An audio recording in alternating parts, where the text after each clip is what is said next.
Hello, and welcome to the Full Send Half Mast Podcast, episode 17. I'm here with Tom tonight, just us two here on the broadcast. No more special guests this week. How are you doing tonight, Tom? Oh, baby, I'm here in Birmingham, Alabama. I got a real nice hotel room broadcasting from tonight, and I am ready to talk about some on track activities from this past weekend. Yes, sir. Alrighty. Well, yeah, I've got a new backdrop as well. Got moved into my new place here. Super excited about that. So this will be the new venue for this foreseeable future here. So this Yeah. weekend we saw races at North Wilkesboro for the All Star Weekend, as well as Indy 500 qualifying and the 24 Hours of Nürburgring. First off, we'll get straight into a word from our sponsor here before we start this podcast.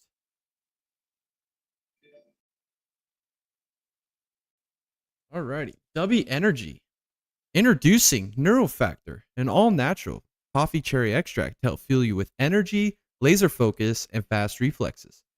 Provides focus and concentration with important amino acids and vitamins without the crash that other canned energy drinks just can't provide. Try amazing flavors such as Dragonade, Dub Sludge, Galaxy Grenade, and my personal favorite, Beach and Peach. Buy the starter pack now, including 2 flavors and a shake cup for an extremely low price. Follow the link in the description below and use promo code DEGABOYS for 10% off your order. Thanks to Dubby for their continued sponsorship of the Dega Boys Broadcasting Network.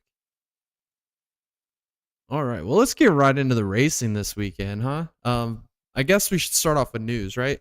Most important part. This weekend, the Imola weekend for F1, F2 got canceled by floods there in Italy. So unfortunately, we didn't get to see an F1 racing, but we get to see Monaco this weekend. Super excited about that. Also, we have Jordan Taylor being announced to drive the number 10 car for Colleague at Portland in the All-Star car there for Colleague. So I'm super excited about that. Give him another chance at NASCAR, especially something that drives a lot better than what the Cup cars do, in my opinion. Yeah.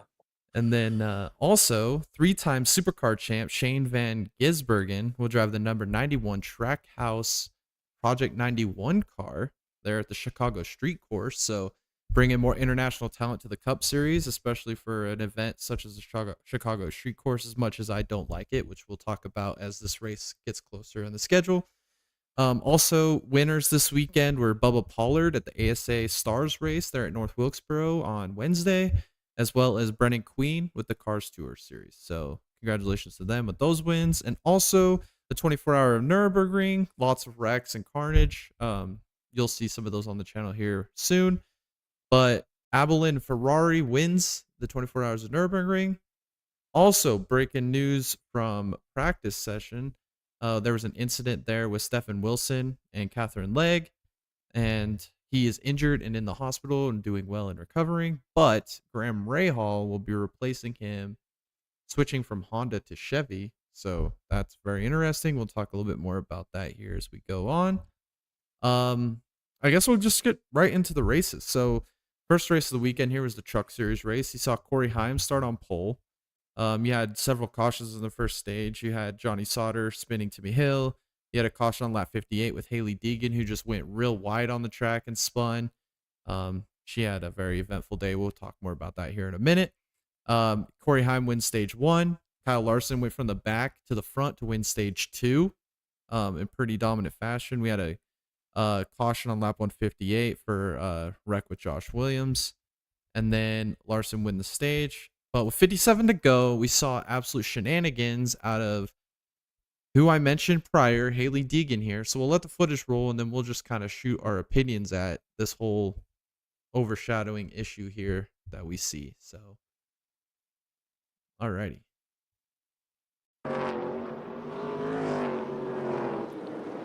67 laps to go, and right as we return from break, our 8th caution of the day.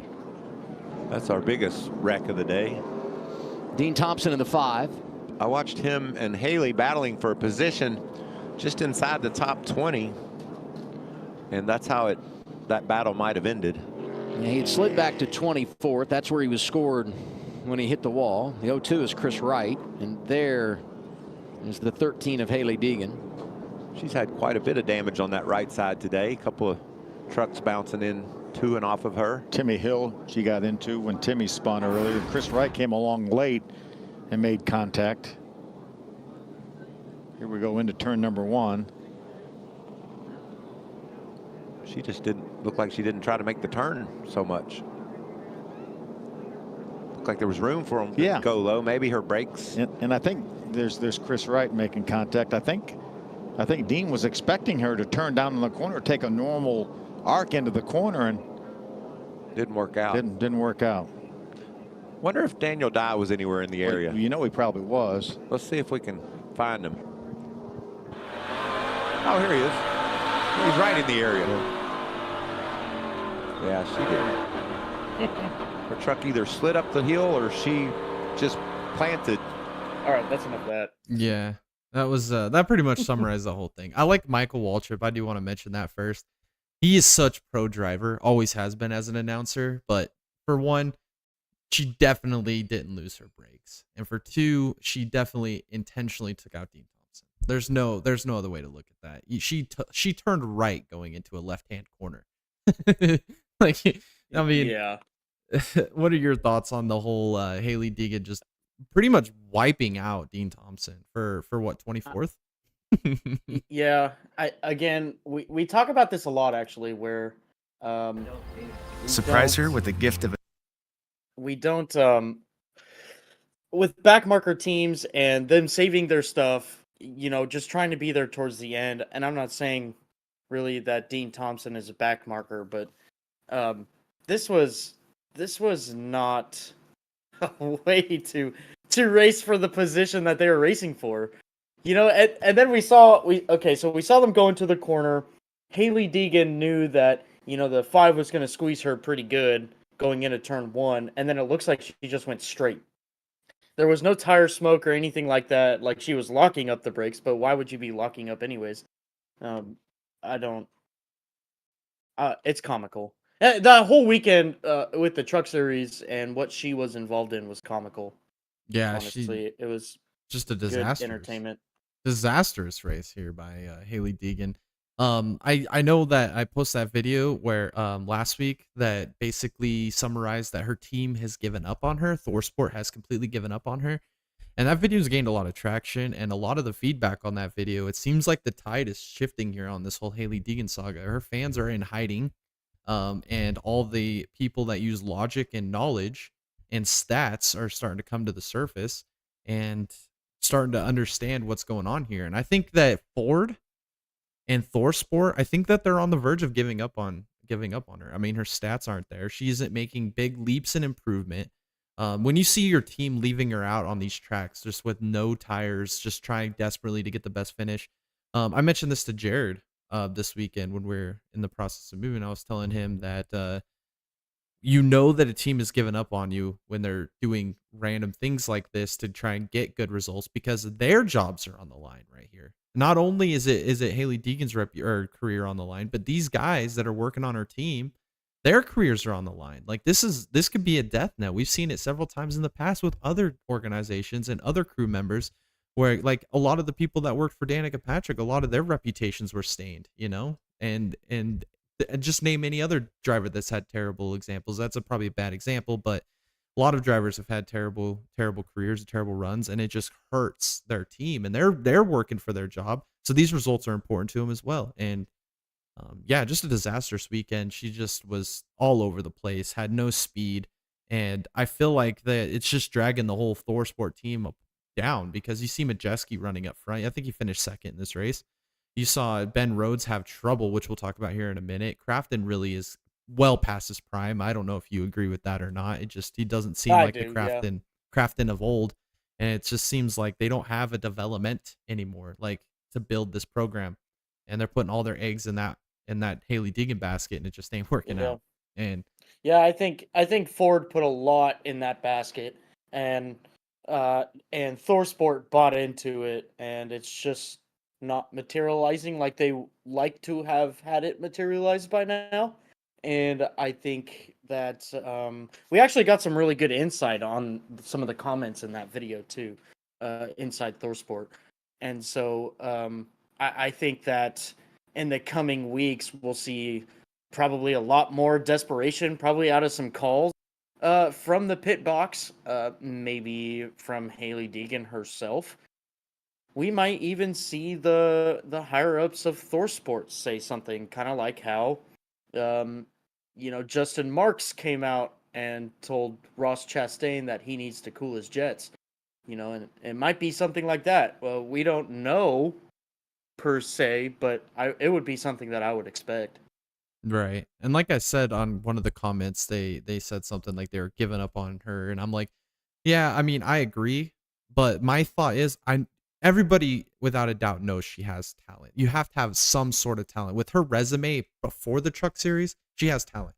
But when a sport where all your stats matter and stats are what you base your entire career on, and you don't have the stats or you don't have the consistent runs to back up your ability, your opportunity, or show that you deserve what you have, then your career is just done. You're done. And I think that the Haley Deegan experiment has ran its course. And I think that here in the next few months, we probably see some, like you mentioned, some rumblings about maybe driver swap for next year and maybe doing something else. Maybe Ford drops her. And I think if Ford drops her, I think it's done. I think the Haley Deegan experiment will Yeah. be done. And we'll see her as just a YouTube sensation at that point because she has a cult following. And those people you can't talk sense into. You could give them all the facts in the world and they're still going to argue with you because they go based upon emotion and not facts. And that's the biggest Yep. problem with fans. So, I mean, there's nothing else you could say about Haley Deegan. You can't even bag on her anymore because she's just not getting the job done. She's not going to get the job done. And if you haven't come to the acceptance of that as a fan, well, you're a fan. And that's all there is to it. You're not an objective observer like we are, and we're going based upon stats and video and footage and performance, and none of it's there. So, I mean, is there anything else you want to add to that whole thing? No, that's it, man. Like, again, sometimes you just have to look at it at a facts standpoint when we're talking about stats, when we're talking about on-track activities, when we're talking about off-track activity. You have people who really want to be there, and then you have people who are building go-kart tracks in their backyard. Well said. We'll leave it at that. Alrighty. So the rest of this race played out kind of interesting. We had a big wreck there with 50 to go. It was Tyler Ankrum got into the wall, collected Rajah Caruth, it collected Ben Rhodes, collected Zane Smith, which are pretty much three of your best drivers in the series right now. Three of your top 8. There's probably about 8 good, consistent drivers, and those are 3 of them right there taken out in that wreck. And then at the end here, you saw Larson Bubba Wallace stay out on older tires with about 25 to go, and it took Larson just a few handful of laps to get to his bumper, pass him, take the win. I think this was his 3rd career truck race win, so that was a big moment for him. I guess it was kind of a bittersweet moment there for that team because they were expecting to have Alex Bowman in that truck, and they have Larson in it, and Larson ends up winning, which I think that Bowman probably wouldn't have won in that truck. So it's good to see Larson get the win for them in that truck. And I mean, I guess the big shout out here that I want to give is to Matt DiBenedetto. We'll talk about that more when we get into the driver of the week segment, but Matt DiBenedetto is one of those guys that we are just like on the cusp of calling him a bust in the truck series. Kind of just if he fails here in the truck series, like there's no chance of him ever advancing and making a better career for himself. So he needed this run desperately, and he didn't really do it off strategy, and he got a good, solid P3 finish. So congratulations to Matt DiBenedetto there. Do you have anything to add about Matt DiBenedetto, or you just pretty much summed that up? Yeah, he came in, to the truck series last year, or the year before, and with this brand new team,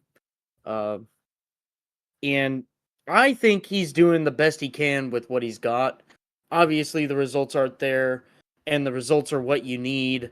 Could he be doing better with a team like ThorSport? Absolutely. You put Matt DiBenedetto in that 13 truck, and you do, a 5-race stint with him, you're going to be seeing some great things. But I think what he's doing with the team that he has now, he's doing the best he can with it.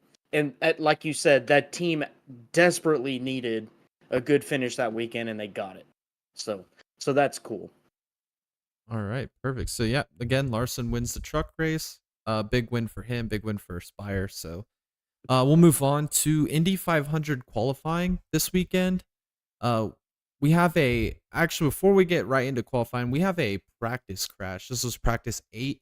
So Indy 500 practice sessions, there wasn't a whole lot of drama, not any like collisions, wrecks or anything. Pretty kosher, pretty calm practice session, pretty calm week as far as the prepping for the Indy 500. But we did see a wreck in practice 8 before qualifying, and we will show you that, or after qualifying, and we'll show you that next. So here you go. Oh boy, somebody's running up hard. Our first crash. Who is that? It's Catherine Legg in the wall and Stephen Wilson. You can see that coming from a mile away. Catherine Legg didn't realize that the field was checking up, and she goes right into the back of the 24. This is the first major moment of the month of May. It has been clear practice, clear qualifying until now. So yeah, she just ran right up there on the back of Stephen Wilson. And like we mentioned in the news part, Stephen Wilson's actually out of the Indy 500 now after that incident. He qualified for the race and got injured in that accident. And to get to qualifying, we saw Alex Palou won the GP at Indianapolis just 2 weeks ago or last weekend. And we ends up taking the pole here for Chip Ganassi. And then you got Renus VK with Ed Carpenter. They qualified P2. And then you got Rosenquist in here with Arrow McLaren. So 3 different teams take the front row. And to go to that point with Stephen Wilson, Graham Rahal actually did not qualify for this race. He missed the race through qualifying. But now he is going to be replacing Stephen Wilson, who got injured in that accident. And he is going to be competing in the Indy 500. So he missed the race, but he gets to be a sub driver to make the race. So huge thing there. And he is a Honda driver with Rahal, Lanigan, Letterman Racing. And now he's switching to Chevy. I mean, what are your thoughts on the whole Honda letting him go race for Chevy for the Indy 500 and him actually being in the race now, you know? Yeah, I don't know how that relation works, because if you are Chevy, a Chevy driver, it is quite impossible to go and run a Honda, and vice versa. The Chevy and Honda don't really have that great of a relationship together in the IndyCar series. I specifically remember during the Aero Wars, it was like insane the amount of documents that Honda had that was keeping from Chevrolet, and vice versa as well. But I don't know how that works. I don't know how he secured that, because that is huge for Graham Rahal, who is slowly but very strongly becoming a non-factor in IndyCar anymore. Same with that race team, unfortunately, because they used to be really good team. So it's good for him in terms of the double points that's coming up with the Indy 500. But for Rahal, the Rahal, Lanigan, Letterman racing team, it's still a huge blow to that team. They're not going to get any constructor points from it. They're still going to be in the race, right? Graham's still going to have his normal crew. They're just going to rebrand that 15 car to the 24 car, and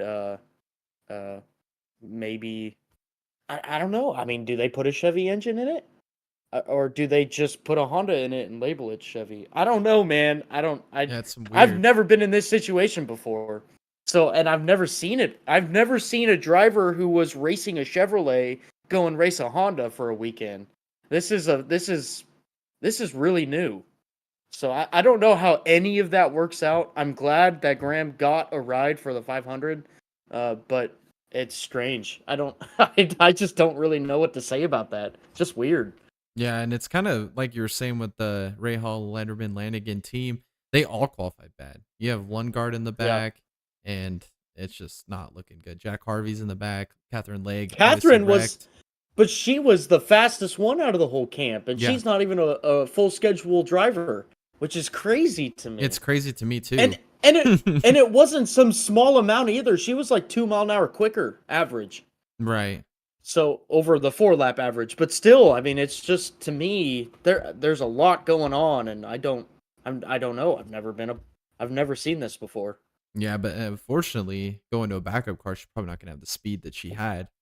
Like they put all their No, time and probably efforts not. into that 500 It car. it You're right, and it really depends on if she tubbed the car or not. And um, what I mean by tubbing is so the main monocoque of the car, it has crush points as well, and there's some a carbon fiber and then aluminum honeycomb and then carbon fiber. So you can kind of see how that goes along with that monocoque, but that it's meant to crush. It's meant to have some crush areas, obviously for driver protection. If she can retain that tub, there's a really good possibility that she can keep the speed in that car.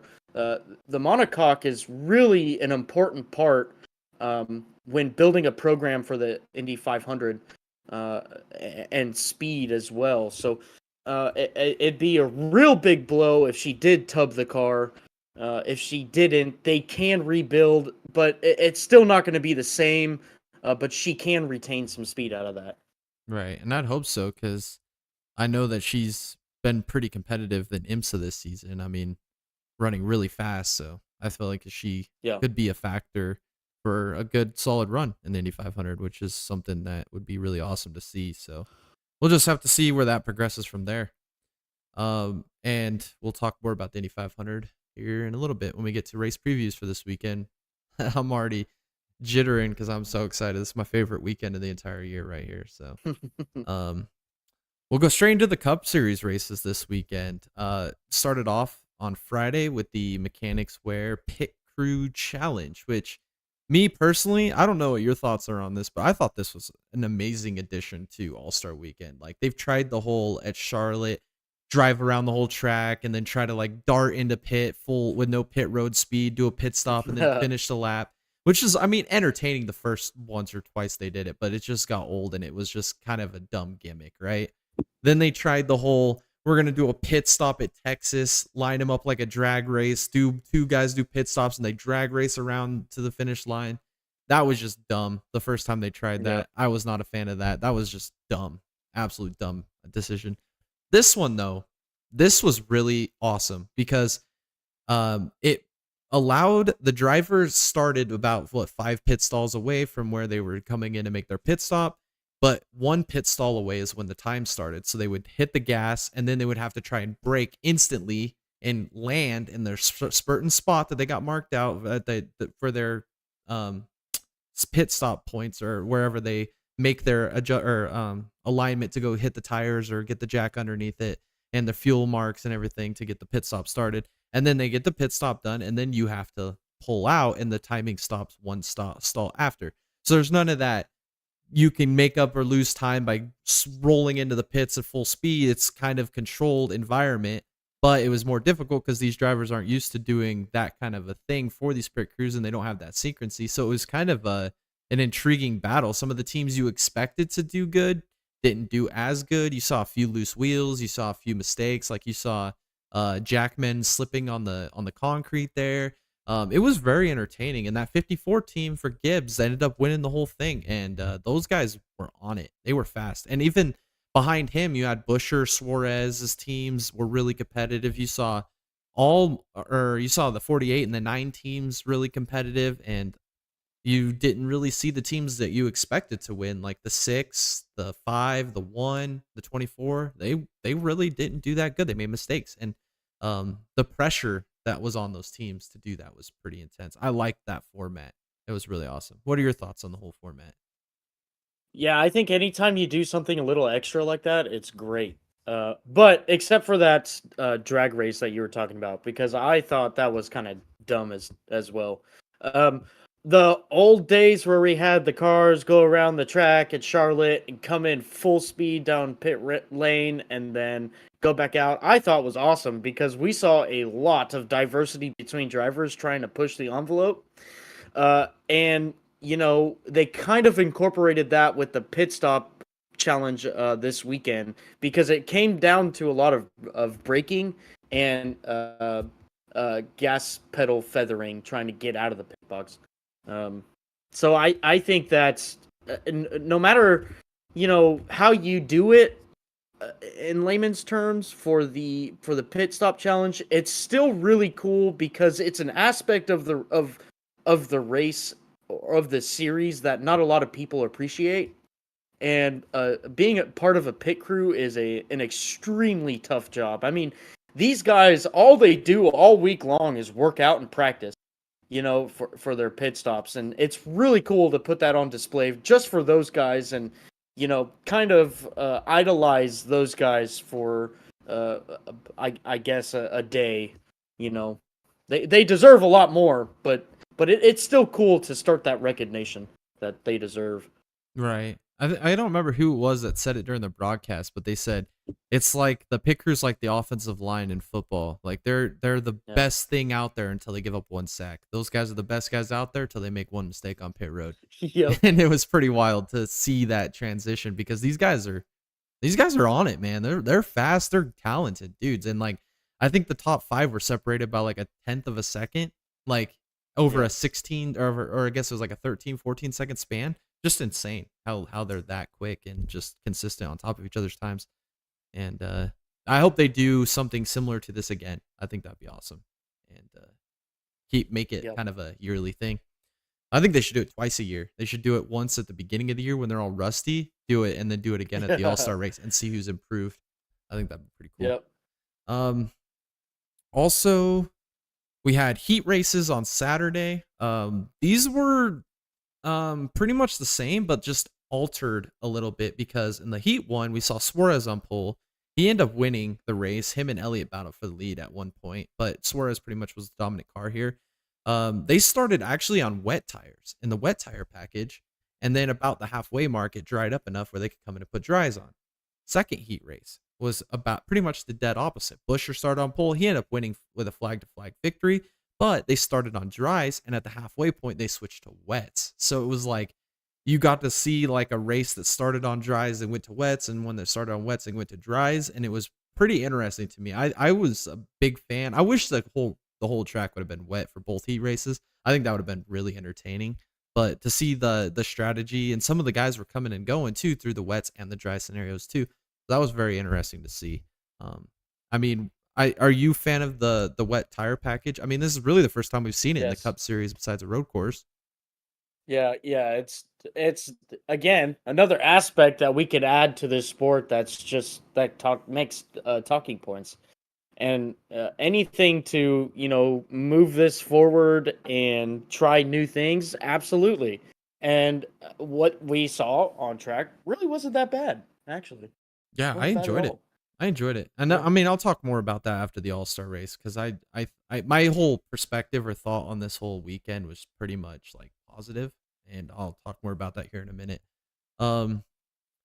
Next was the Open, before the All-Star race on Sunday. We saw Ty Gibbs start on pole because of how well his pit crew did and got him on pole for the Open race. We had the competition caution at lap 40, which I think was dumb. It kind of ruined this race a little bit. I think if you were going to do a caution, you needed to do one at lap like 10 and then do another one at like 10 to go, or not do one at all, which would have been pretty good too, and just see how good they could do on one set of tires. But we had the competition caution at lap 40. Everybody comes in and make a pit stop.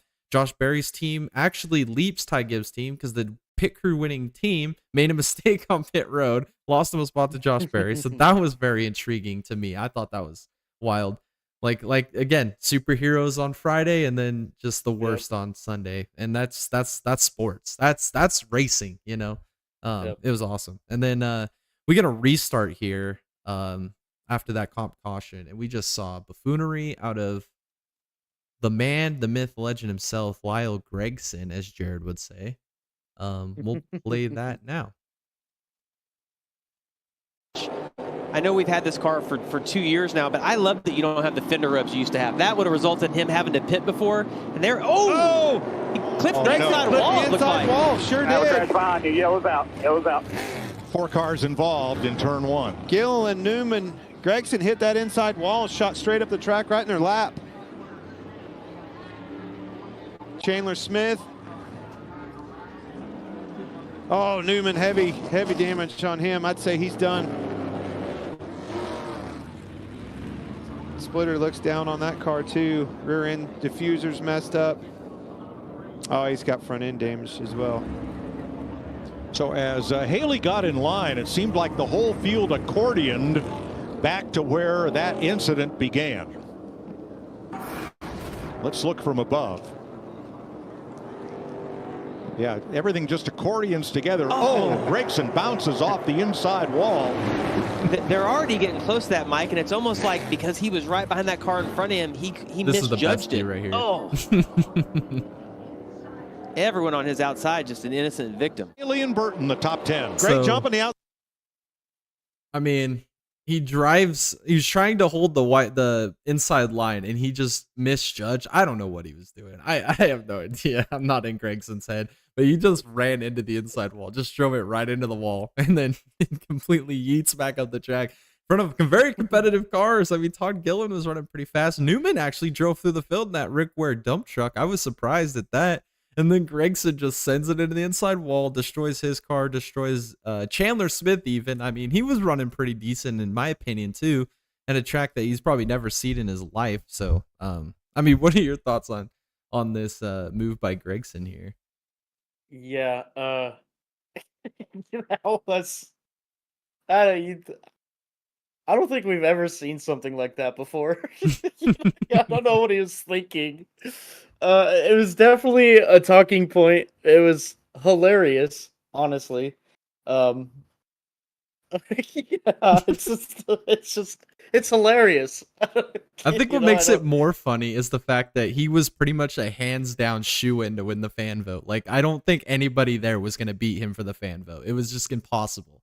And all he had to do was just finish the race. He could have just ran dead last and just made the race. And he just decides to put the thing in the fence and make his team work on it for 30 minutes or 40 minutes before they have to line up for All-Star race. Like, that's what makes it funny.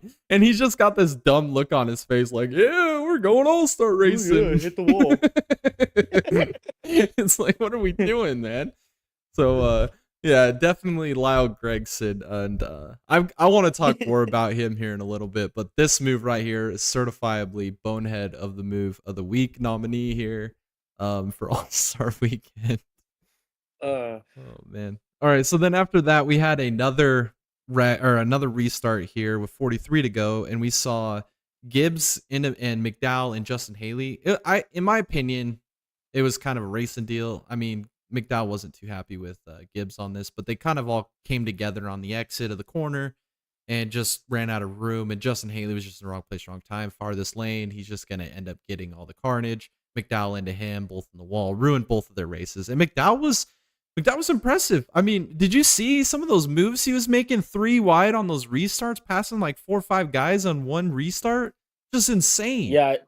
Yeah, he was definitely being superhero on some of these restarts. Taking it 3 wide and getting every inch of position that he can get. He's the one who could have made this extremely interesting as somebody who was desperate to get in. But you know what? Like what you said, that incident between him, Ty Gibbs, and Haley, it was just a racing accident, man. And that's the worst part about it, honestly, because if somebody did it on purpose, drama.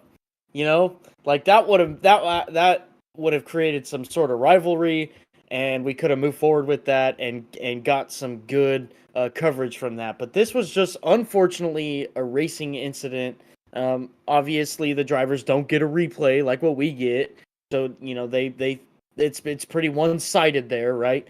But yeah, it sucks, man. He was doing so good. He was making it 3 wide at every opportunity he could to try and gain that track position, because most times he was starting on the outside because of his position on track. So I don't know. I think that if he could have gone to the front row or you know, in second place and took that outside lane, that he could have done some work, but we just unfortunately didn't get to see it.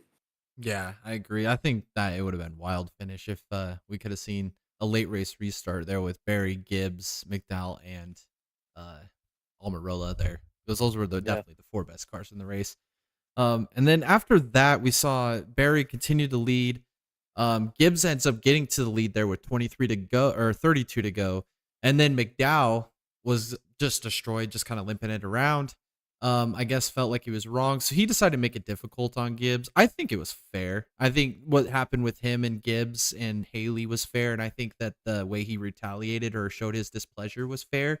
It's not like he walled him or took him out or wrecked him or anything. He just got up next to him, made it difficult on him. They kind of make contact, pushed Gibbs up the track, allowed Berry to go by him. And at the end of the day, it didn't affect Gibbs because Gibbs ends up coming P2 behind Berry, who wins the Open. So they both advance. And it's all fair and love and war, right? So, and even Gibbs said that. He's like, I get his frustration. I think I probably deserve that. And so ultimately, he got to show his displeasure and didn't end up tearing up a race car. And we've seen other drivers in the past, like Bubba Wallace, for example. When he gets a little bit wronged, he's just gonna absolutely ball you into the fence. So yeah, that he's gonna run at you in track.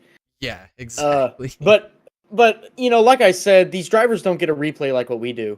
So it's there's a lot of a biased review from the driver's perspective. I personally think that it's fine. Like I said, there's a little bit of a biased review because they don't get a replay.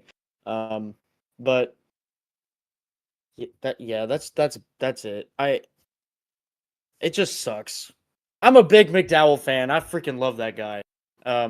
So I really wanted to see him in. Like you said, it didn't change the outcome. Really, the outcome of the race. Ty Gibbs still made it in.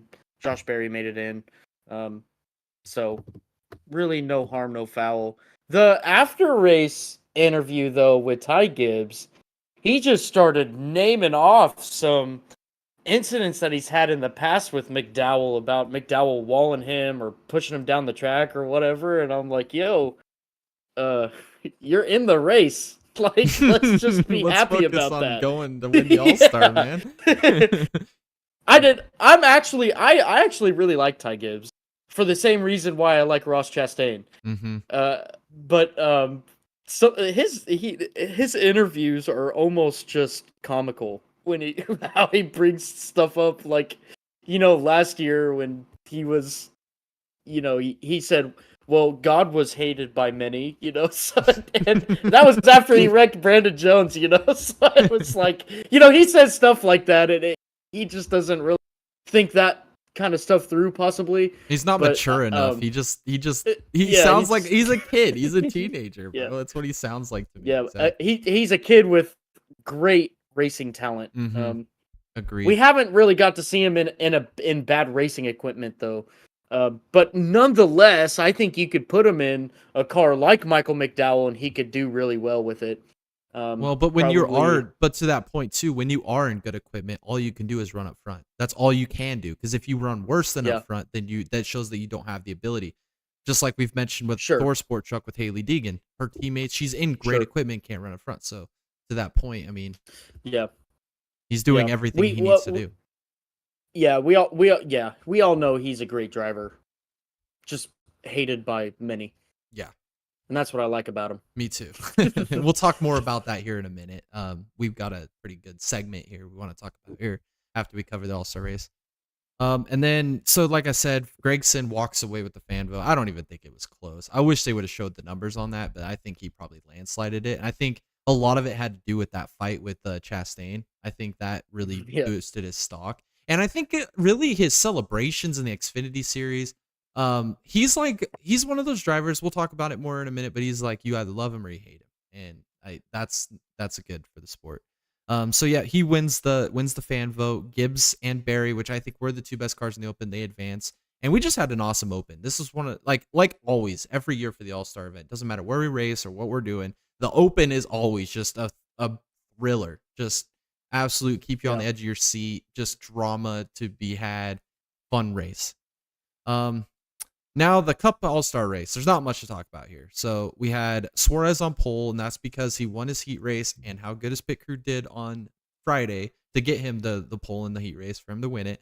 So he led all the way until lap 16. We saw a caution when Eric Jones spins Recce Spinhouse out. Recchi went from the third lane all the way across to the first lane, got turned by Eric Jones. I think it's, again, just a racing deal. Two guys going for the same space, trying to get down on the inside line there on the exit. Ricky just wasn't clear, got himself spun. Then at this point, we saw mixed strategy. We saw like about 5 or 6 different people pit. We saw Larson pit. We saw both of the 2311 cars pit. And then I believe we saw, I want to say Ty Gibbs pitted, maybe and then another car. I can't remember exactly. But there was a few guys that pitted there. Larson ends up getting a speeding penalty on this pit stop. So he's got to start tail end of the field with that restart of about 19 laps, 20 laps into the race. And he just proceeded to win on an absolute tear. Like, it looked like a dang video game. And he had all the other drivers were AI that he put on like rookie difficulty. And he just straight up drove through the field like they were standing still. He got to Suarez by lap 55, took the lead, never looked back. We had stops at lap 101. We had the halfway break, which I think was dumb. And I'm going to explain that here more in a minute. And you saw Logano and Bell, who were running up front, had pretty good cars, get uncontrolled tires. Ross Chastain had a speeding penalty. Never we're going to come back from this. And the reason is because this halfway caution. And Larson wins his third All-Star race. Dominant performance. Absolutely proving that he is the best race car driver of our generation. He could jump in anything and be competitive in it and potentially win. I am so excited for him to be in the Indy 500 next year. I think that he is going to be a legit contender to win that race. I think that if he had a chance at F1, I think he could win in F1 if he had the right car behind him and the right team. I guarantee he could jump in an IMSA car tomorrow and he would be a competitor to win. I guarantee he could jump in a V8 supercar and he could win. If he jumped in a rallycross car, he could win. I think if you gave him a skateboard and told him to try and win just rolling a skateboard around, I think he could win. Give him a bicycle, give him some roller skates, I think he'd win. I think he could win anything with wheels. I think he could win anything in the world. I mean, what are your thoughts on Kyle Larson? I think he's just amazing. Generational talent. Generational talent. And he's proved it time and time again with his dirt racing. It doesn't matter what he jumps in, and he can jump in anybody's, backyard junk and still go out there and win it. And, even when he was racing with Ganassi, when they didn't have the best cars, he was winning. He was second place, 6 times before he won? 5 times before he won? Maybe even more than that. Or something like that. I mean, I don't know. Whatever the point is, it was more than more than 5. And that's enough. A lot, and that's saying something in Ganassi equipment, during that time period. I can even remember him having an interview and it was like his first race with Hendrick, and his first comment was, "Man, these cars are so smooth. Ganassi's cars were so bumpy." And then that just puts it into perspective of, wow, maybe he was in really crap equipment and he was doing work with it, Mm-hmm. So, just going back to that kind of thing, going back to all of his dirt races, his career, just in general, absolute superstar, great champion of the sport, great ambassador. When you think of NASCAR, some people might think of Jimmy Johnson, Dale, or going even further, Dale Jr., Dale Earnhardt, Dale Jarrett, Alan Kulwicki, of that era. And in this era, we're going to be talking about this in 20 years time, and we're going to be talking about Kyle Larson. We'll back it back 10 years. We'll be talking about Jimmy Johnson, Carl Edwards, Denny Hamlin in that time period. This time period right now, as of today, we have Kyle Larson, who is definitely, the best driver in NASCAR right now. We're having some new talent come in. I guarantee we'll be talking about people like Christopher Bell. I have a lot of hope for Ty Gibbs. I think, we could be talking about Ty Gibbs. I think Chase Briscoe could be somebody that we could be talking about dependent on where his career goes. But definitely a generational talent here with Kyle Larson, and I personally believe we're at the start of it. We're going to Yeah. see a long time of Larson dominance. Yeah, I think right now NASCAR is in a place. Right now the stars of NASCAR. It's gonna be different than what everybody else thinks. Chase Elliott, not a star in NASCAR. He is not a people person. He's not a personality, and he's Hollywood. Him and Ryan Blaney are Hollywood, and they don't want to do it. They don't want to take that step and be that for the sport. So they're not the stars of NASCAR. Right now, your stars of NASCAR, and you listen closely because this is who the stars of NASCAR are. You got Kyle Larson, generational talent, future Hall of Famer, already one of the 75 best drivers in NASCAR history, and he's only been in there for less than a decade. He's gonna go down in like probably one of the greatest race car drivers to ever live category. He's up there with like the Mario Andretti's, the Ayrton Senna's of the world. He's gonna be right up there where he is gonna be one of the greatest. And then you also have William Byron. He is the next Jeff Gordon. Mark my word, he's going to have 80 plus wins by the time he retires. Him and only thing that's going to prevent him from hitting like 100 plus wins is the fact that he's got teammates with Kyle Larson, who's going to steal a lot of wins from him. But we've seen this year, he's been able to compete with Larson on a very consistent basis and actually has won races that Larson hasn't been able to. Also, another star of NASCAR, and this because the wins will come. They will come. Trust me, he's going to get the wins. It's going to be Ross Chastain, the most polarizing character in all of NASCAR. He is going to be one of those drivers. I think he'll probably be the first driver in NASCAR history that will have a 50-50 fan base. He will have 50% of the fan base will absolutely love him to death and will go to war for him. And he'll have 50% of the fan base that will absolutely hate him and never want to see him do good. And that is, I don't think NASCAR's ever had that. You've been close to it with Kyle Busch, and you never had that with Dale Earnhardt, because Dale Earnhardt, everybody just loved him, regardless of how he drove. That's just the way it was. You'd never had that with Kyle Busch. He had more boos than he had fans, and he played to that as a heel. Ross Chastain doesn't play the heel. He plays both sides. He is a superstar, and he is going to win a lot of races here in the near future and lots of championships. Him, Larson, and Byron are your future. Also, Ty Gibbs, like you've mentioned before. This guy is a generational talent. We've never seen him in bad equipment. I don't think he ever will have to drive bad equipment because he gets the results. In his rookie year with no expectations, he's been putting this thing in contention for top 10s consistently. And that is so hard to do as a rookie in the Cup Series because the level of talent that he's racing against right now is the highest it's ever been in his entire life. Racing a car that everybody has a year advantage on him in learning. And he is out here getting solid results, running with his teammates, and on occasions outperforming his teammates. And then your fifth superstar of NASCAR, and the only reason that he's not right there yet and not mainstream is your fan vote winner, Noah Gragson. This dude is so polarizing. He's going to be the future Kyle Busch. He's going to have all the haters in the world. And what's good about him is his celebration and his personality is just over the top. And once he gets better equipment and starts winning races, those are your five superstars of the future of NASCAR, and it's not the guys you would think. Those are it right there. I mean, what are your opinions? Do you agree, disagree with any of my selections? I mean, what do you have to add? Anything? No, I don't really. I really don't. That's a solid five people right there, and you made great points for every driver, and I agree with pretty much every single one of them. I mean, it's the way I look at it. I mean, you see the veterans. You got Truex and Harvick. They're gone. They're not going to be around anymore. Elliott and Blaney are your two Hollywood guys. They're just not. They're not Hollywood anymore. Like they're Hollywood, but they don't want to be Hollywood. They're so quiet and they don't do anything. And then these other young drivers that you have in there right now, like you mentioned Briscoe, but I mean, I just don't. I've never really looked at Briscoe as a guy that's going to be a superstar. I mean, he's just not. He's not a superstar. Yeah, Tyler Reddick is on that same level with Briscoe. He's going to win races, but he's not a superstar. He's just not. Chase Briscoe is going to have a huge career change in order to turn this around.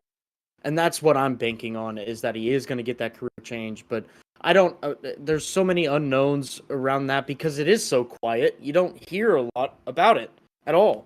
But I am hoping a lot on Chase Briscoe.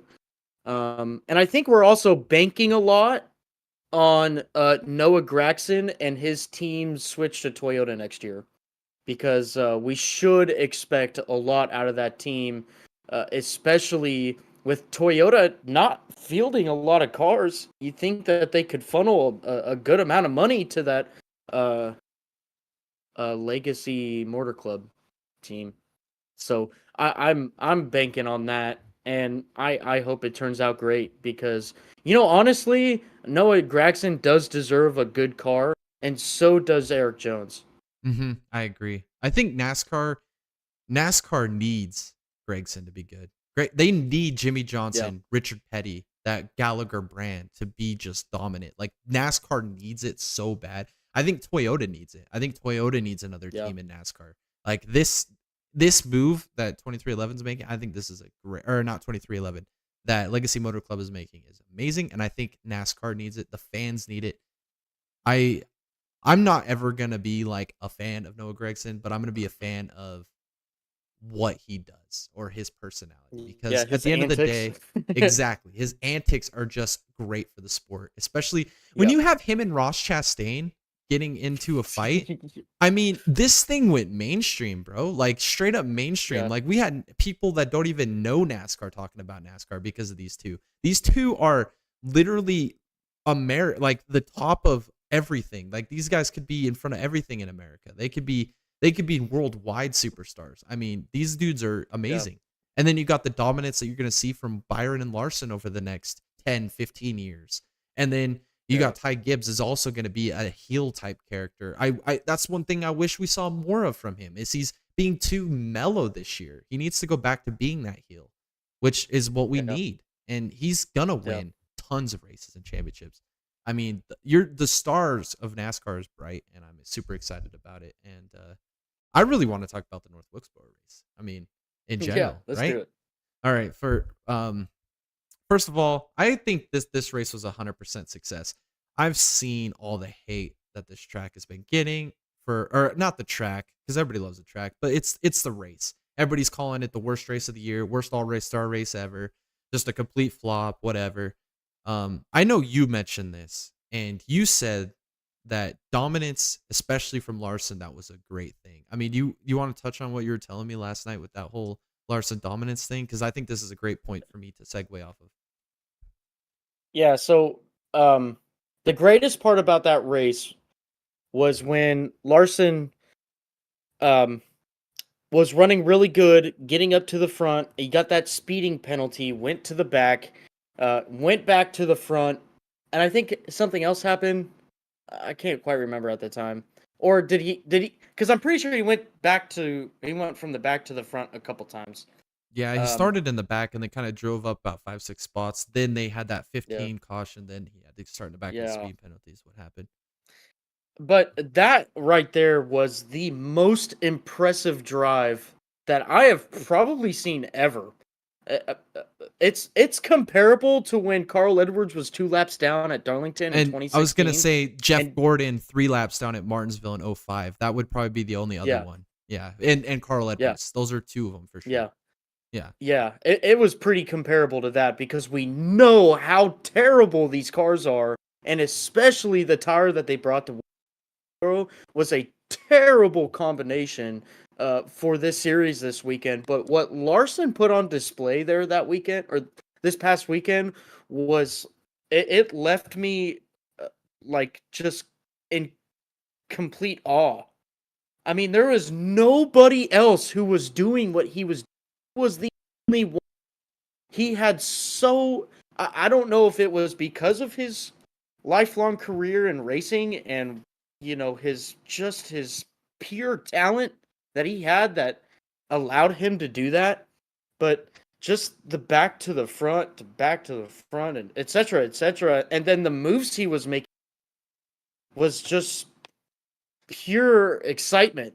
I mean, it was such a amazing display of talent that Larson had this weekend.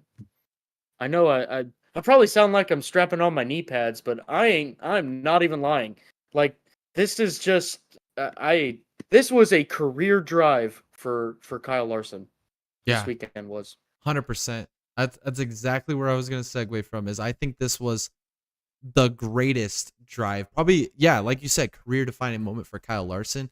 And this was the most old school race ever. This was one of those races where literally the best driver and the best team just put a display on the best drivers in all of stock car racing in the world right here. He just absolutely dominated this race.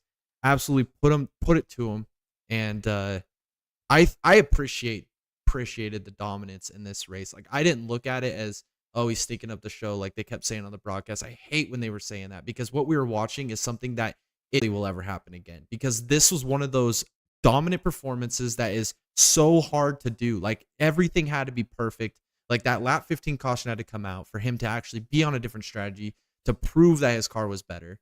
Like, everything had to play out the way it was. It's one of those dominant performances that you just don't see often, and I appreciated it. I also want to say the single lane track with the old school, it was old school, man. It was like watching all those Dale Earnhardt, Terry Labonte, Jeff Gordon, Rusty Wallace highlights that they show all the time with the bump and runs at like Bristol and Martinsville and stuff with the old school single lane racetrack. I mean, that's what you expect from North Wilkesboro. That's what we should have expected. Anybody that thought different had too high of expectations for this race. That was old school racing. The only thing that I wish they would have done different is made this a points race, a 400 miler with no stage cautions, and just let it play out. I would have loved to see them have, like a lot of the crew chiefs said, a tire that wore a lot faster, a tire that was a lot like less grippy or more gummy, I guess we would say, tire that would allow them to make moves throughout the race. We need a car that's not as strong, where these guys can actually bump into each other. You know, like, these cars are so strong that they don't even move when they bump into each other. They're so steady. And that's what you need a tire that's going to just fall off a complete cliff, make it where you can only do 60, 70 laps in a green flag run, no stage cautions, and do a 400-mile point race. And it would be perfect. But the way that they designed this race, the halfway caution was pointless. It was absolutely pointless. Everybody was obviously going to pit at 100 laps on their tires. There was no strategy there. So it's not good for an all-star race, but it would have been a great 400-mile points race. I don't know. What are your opinions on the race?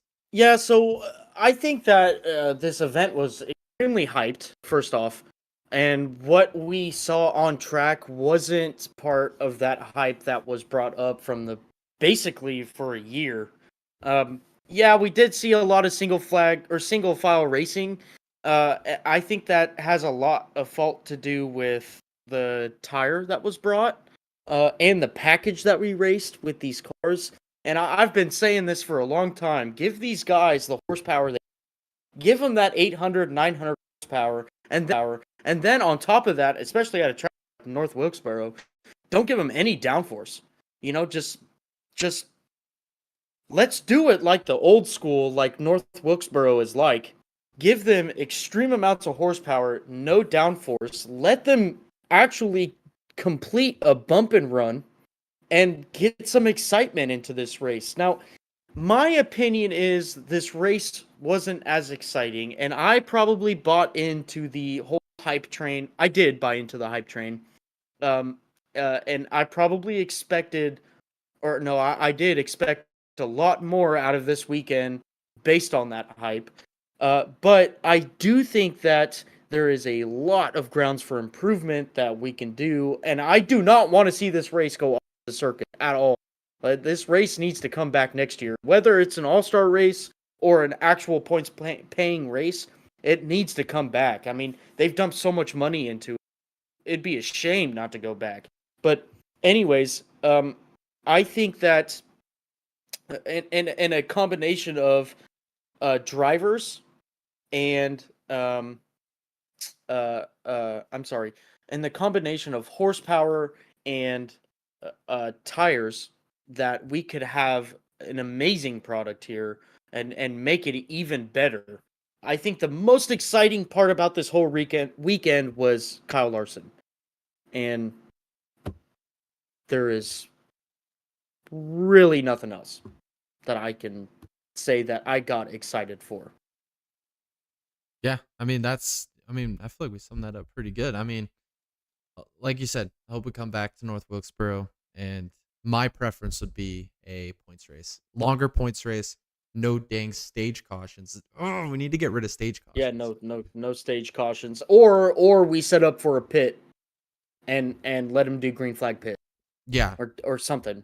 We'll bring a tire that won't make it 100 laps and make them have to do at least make one a pit stop tire through the I think a great idea would be to have Goodyear make a tire, warn all the teams, listen, we guarantee this tire for 30 laps. Anything after that is on you guys. Yep. That would create an insane amount of strategy and drama and everything that would encompass a pretty good race, I think. Yeah, I agree. That would be a great idea, especially if they could even shorten the race up a little bit and maybe do like one scheduled caution, but put it with like, I don't know, put it somewhere towards like the middle half part, like before the halfway, but not to the halfway, somewhere after the start, where you could do like a leap strategy, kind of like how Larson did it, but then make it run out green. So then you have make different strategies. You could do something weird like that. But I mean, really, yeah, at the end of the day, you almost don't even need it if you make a tire like that. So yeah. All right, I guess one other thing I wanted to talk about here was a road series in NASCAR. This is something I've been thinking about for a while, and I think this would be a great idea. I know Tom had an idea. My idea was maybe do like an Xfinity style car, and then do like 12 race schedule. Pick like 12 different road courses throughout the country, maybe one in Canada, one in Mexico, maybe even take one or two overseas on road series, and then invite international racers from all different series like IMSA World Endurance Championship drivers, Asian and European Le Mans drivers, GT3 drivers, bring in IndyCar, Supercar, V8 Supercar drivers, bring in dirt trackers that want to try it, bring in NASCAR drivers, whatever. You name it, bring in any type of drivers, build them all the same cars and put like 20 of them on the grid and do like a timed race sometimes. Some of them will be like this kilometer length of a race, and let's do it. Let's have fun with it, and let's make it exciting. I mean, what are your thoughts on the whole road series? I know you had some pretty good ideas on this too. Yeah, I think that it's a great opportunity to bring in some outside influences. I think that if you could get NASCAR and SRX in some sort of agreement, you already have the cars developed. You already have, the safety developed. You just go ahead and you set some, or you get some contracts for some road courses. Something like Barber. They can go to Barber. They could go back to Road America. They can hit up Portland. And go up to the Pacific Northwest and do a race there, and because we know it's needed there. And you can get some of those road courses that are used a lot, like VIR, or you can go to Sebring. You could even utilize the infield Daytona 24. And do tracks like that where tracks really aren't used to that type of capacity. It would create great driving. Again, with those SRX cars, they can take some good beatings as well, and it'll be pretty straight. I think that would be a pretty good avenue if they want a coursing league, because pretty much everything is there. They just need to schedule appointments, I guess. Yeah, I'm with you 100%. I think a road series for a NASCAR style road series would be freaking awesome with traditional points, obviously, and no chase or playoffs or anything like that. Just run 12 races, and whoever has the most points at the end of the year wins the whole thing, the world road series championship. So, now I guess we'll do our driver of the week and our bonehead of the week nominees. We'll put those polls up after the race, then we'll preview the races this weekend. So, driver of the week, we got Matt DiBenedetto finished at P3 in the trucks, as we mentioned. That team desperately needed it. And I also put Chase Briscoe finishing P4 in the All-Star race. Another driver that desperately needed it, has just had an awful season. You almost forget that he's even out there on most weeks. So for him to get a P4 is awesome.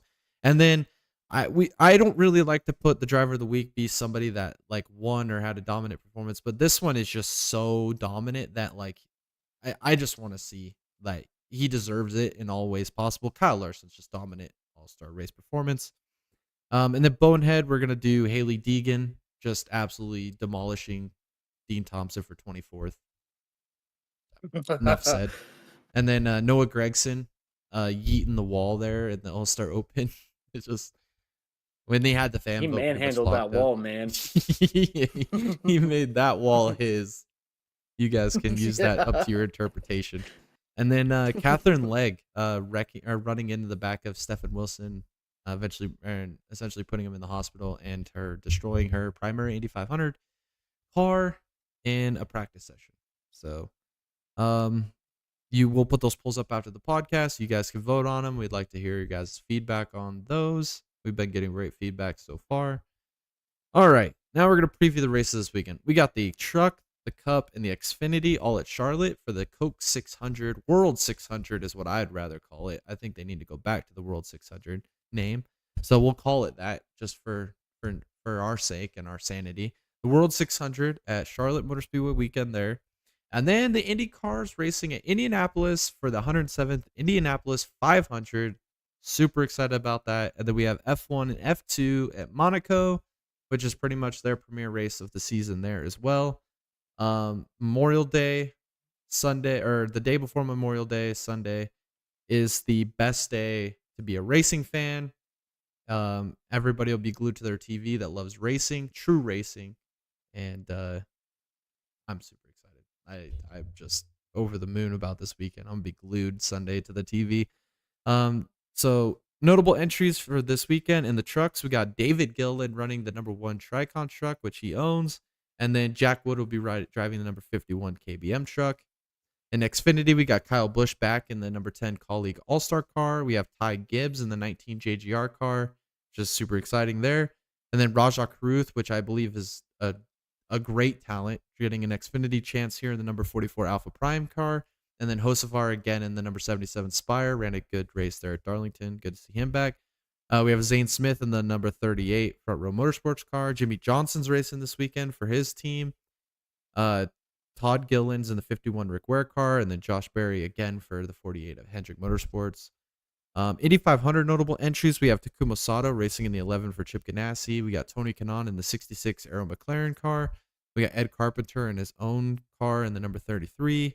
Ryan Hunter-Ray and Graham Rahal will be filling in for Stefan Wilson in that 24. And then Hunter-Ray's in the 23 there for Dreyer Raybould.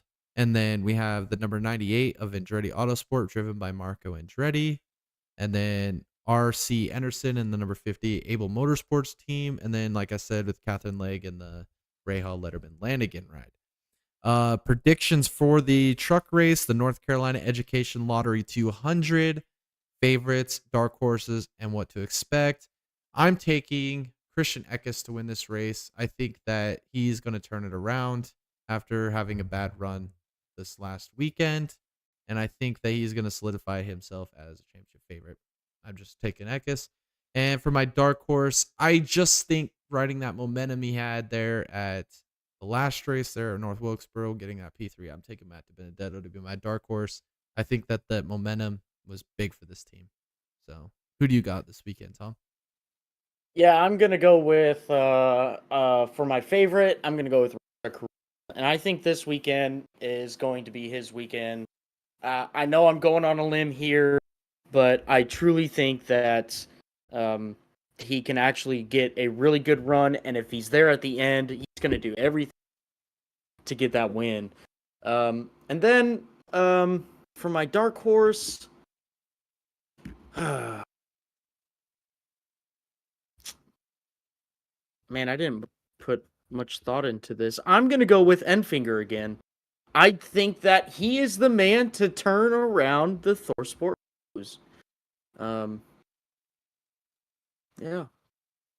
Yeah, those are good picks. I mean, I'm right there with you with Rajah. I'm a huge Rajah fan. Like, he has proven me to become a fan of him, and I know his win's coming soon, so that's a great pick. Yeah. Saturday Xfinity Series race, the Ausco Uniforms 300. I'm taking Kyle Busch. Kyle Busch at Charlotte just seems right, and he's in that Colleague All-Star car, and I think he's going to get it done. He's going to have to beat Chandler to do it, though, but he's going to win it. And then my dark horse here, I'm going to take your favorite in the truck race. I'm going to take Rajah Caruth. I think that He's one to watch, man. I really like Raja. I want to see him do good, so take him as my dark Yeah. horse. For my favorite, I'm gonna go with Austin Hill. We know he had such a fantastic beginning to this race. This race is going to be so demanding on these Xfinity drivers. Know that Austin Hill is just a big old dude. I think he's going to hold out to the end. He's going to have the endurance. He's going to be there at the end and win that race. For my dark horse, I'm going to go with Sheldon Creed. So I'm picking both RCR cars right now.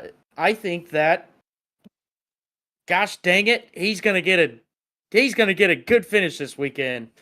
I swear. And if he doesn't get a good finish, or I'm sorry, if he doesn't mess up, he's gonna win the race. I'm giving him the curse. Dang it. I don't know. I really want to see him do good. But yeah, I'm picking RCR. Sheldon Creed wins. I'm buying a lottery ticket, man. I swear to God, I'll be the happiest Right? dude sitting in America, dude. All right. So now, Sunday, the big day of them all, starting off early in the morning, Formula One, Monaco Grand Prix. I am taking Sergio Perez, to win this race. I think that this is going to suit his style. Red Bull's dominant. I think he's going to beat Verstappen, and he's going to qualify ahead of him, beat him in a turn one. Race is over. Perez wins. And for my dark horse here, I am going to actually take Carlos Sainz. I think that he's going to get a podium this weekend. I really do. I have a good feeling about Ferrari. I know me and you have talked off camera, and I know that I feel like Carlos Sainz is kind of a airhead a little bit. He'll make too many dumb mistakes, but I think that he is going to get that podium that he has been seeking all year long. He's been close a couple times, and I think that this weekend he's going to get that podium, finish third right behind Verstappen. So, what are you expecting for this, or who do you got? Yeah, so I'm going to go with Sergio Perez as well, and that is specifically because Max Verstappen does not have a good track record at street courses. Whether it be his fault or not, the gods just do not want him winning on street courses. So I'm just going to go off and say with Sergio Perez, you can obviously expect a decent result out of that car week in and week out, but he really shines on street courses. So I'm going to go with Sergio. And for my dark horse, man. I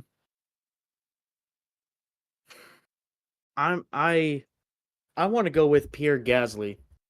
I know he's struggling with a car that really isn't up to par performance-wise, but crazy things happens at Monaco. I really, really, really like Pierre. I firmly believe that he is the best driver on the F1 grid now. Just does not have the capable of giving him what he needs. But I think that there is a possibility for Pierre to be at least in the top 5, at least, if he can just hold it clean. I agree 100%. Like we've talked off camera yesterday. Not Sergio Perez.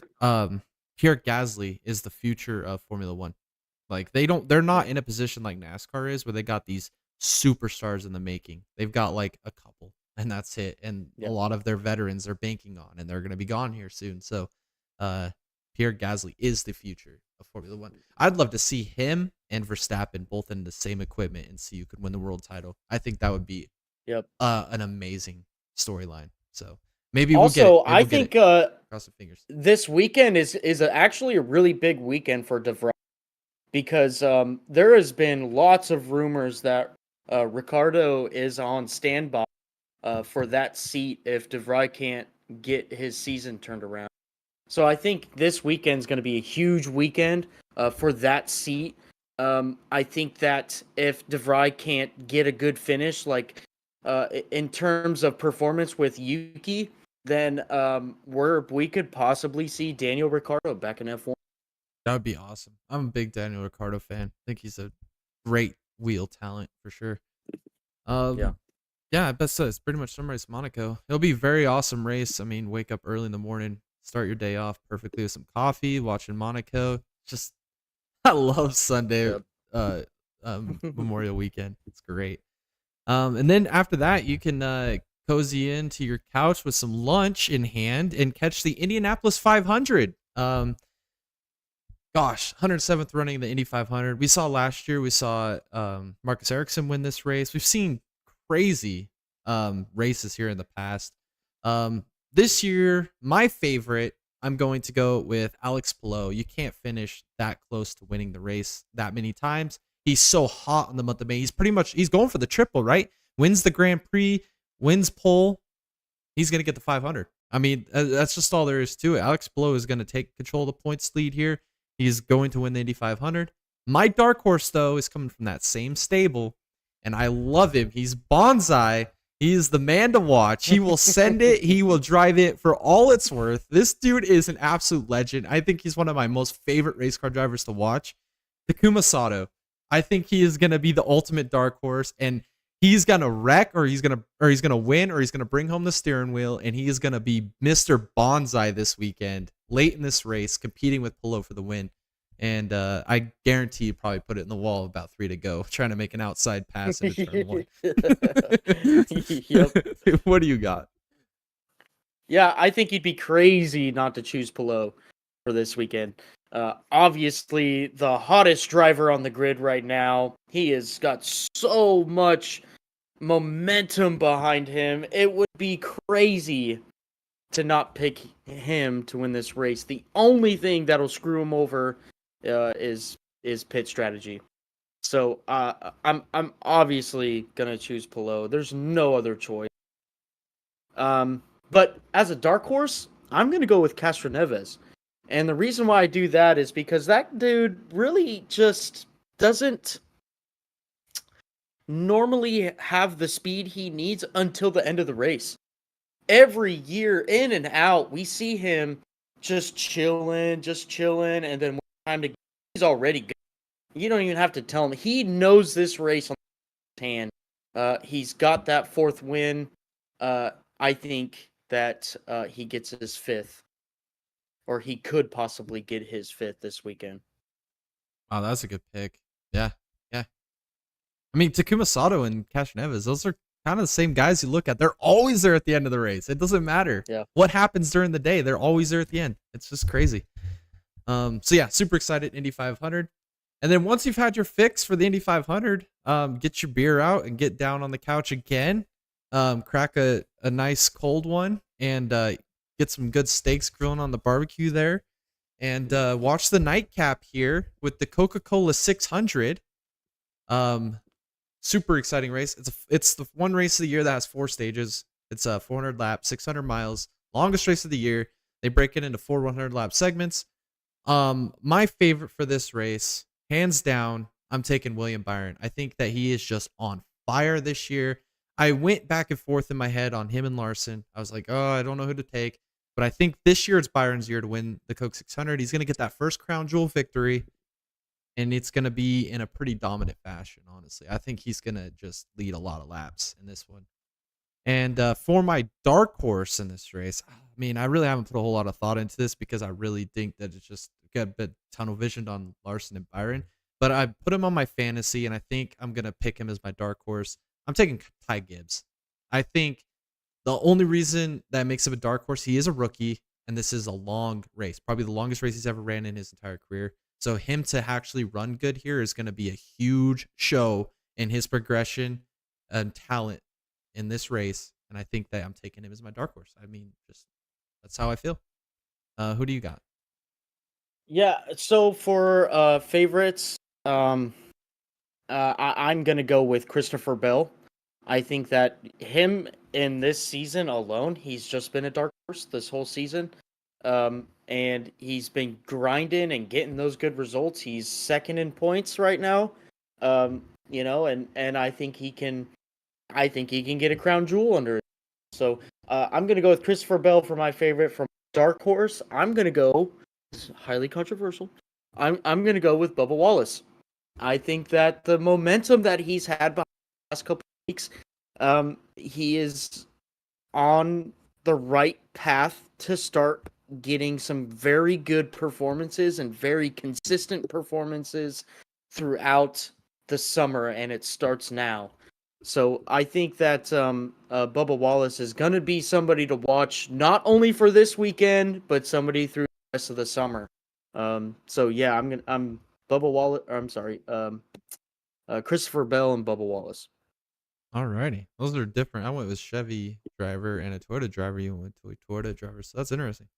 Yeah, I mean, this should be an all right race. I mean, it's the mile and a half. This next gen car have always been good, so I'm excited. It's the Coke 600, regardless. The World 600, actually.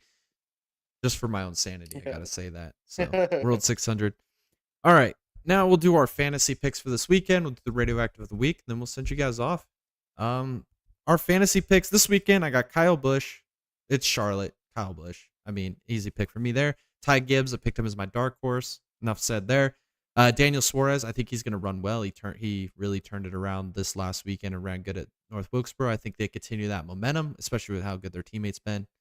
I'm taking Austin Dillon. He's a former Coke 600 winner, and he's also a teammate to Kyle Busch. And I think that RCR is going to bring some good cars this weekend.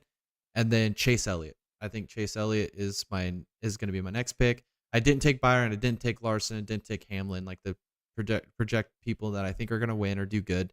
But I gotta save them for later in the year, how this fantasy works. So that's what I'm doing there. Who are your 5 drivers? Yeah, I'm gonna go with Christopher Bell and Bubba Wallace, and then I'm also gonna go with Ty Gibbs, and I'm also gonna go with Austin Dillon, and I'm also gonna go with Chase Elliott. The reason I think that is, Ty Dillon, he's having a really good couple, getting some up. Austin Dillon has been really fast here at Charlotte in the past, specifically during the 600. And then Chase Elliott, probably some of the best equipment in the garage right now, and a very, very, very pit crew. You can absolutely see that in front at the end. Alrighty. So now we got the matchup segment. This is where you can get a lot of those extra points off of not being able to select the drivers you want to take. So I'm taking Larson over Hamlin here. Who do you got? I'm taking Larson over Hamlin as well. Yeah, I think that's a no-brainer. And then I got Elliott over Harvick. I think, same. I mean, it's Hendrick equipment. Hendrick's going to be so fast this weekend. And then I've got Truex over Bubba, and I just did that because Truex has always been dominant on mile and a halves, and I just know it's going to be another one of those. I just have a feeling. Yeah, I chose Bubba over Truex just because of that momentum he's riding. All right. And that's it. And plus, you picked him on your lineup, so you might as well ride that horse, Yeah. Yeah, right. And then I got Byron over Kyle Busch. I think William Byron's going to win this race. I'm just going to ride that horse, like I said. Yeah, same here. I chose the 24 over the 8.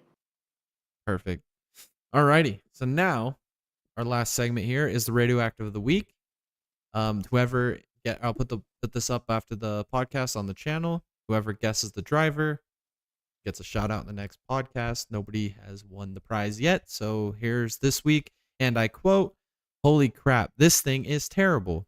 You can't even touch the blank gas pedal." Whatever driver said that quote, whoever guesses it in the comment section below will get a shout out in the next episode. I guess that pretty much summarizes it. This has been a great month of May. Final weekend to cap it off here of racing. Got great races this weekend. Super stoked. I mean, the Xfinity race is going to be awesome at Charlotte. We got the 3 crown jewel events of racing this weekend. Just super excited. I mean, I would love to hear your guys' feedback on a lot of our videos or even this one. What your thoughts are on this weekend as well. The big thing with the All-Star Race weekend in North Wilkesboro is super exciting there. Also, I want to say, make sure you check out our Twitter, our Facebook, and our Patreon accounts for all updates. Come and check us out and follow us there. Tom, is there anything you would like to add with the NSR or anything like that?